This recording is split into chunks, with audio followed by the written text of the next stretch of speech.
For Rare, ang gift ng ilang fur parrot sa kanilang mga alaga ngayong kapistahan ni St. Francis of Assisi na patron ng mga hayop at kalikasan.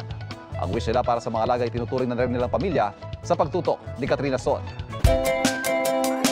Pamilya at kaibigan, kung ituring ng ilan ang kanilang mga alagang hayop. At ngayong feast day ni St. Francis of Assisi na patron ng mga hayop at kalikasan, dinala ng ilang fur parents ang kanilang mga alaga sa simbahan para pabasbasan.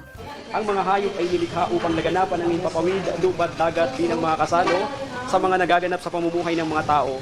Pinagpapala ng Diyos ang tanang nabubuhay bilang mga katuwang sa pagdudulot ng kaligtasan sa atin. Ang turing natin sa kanila parang mga kasama na sa buhay. So mabless din sila.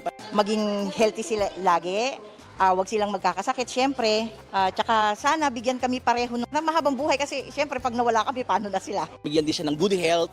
Alam mo, may nabasa ako na kapag inalagaan mo ang mga pets mo, ibe-bless ka talaga ni Lord.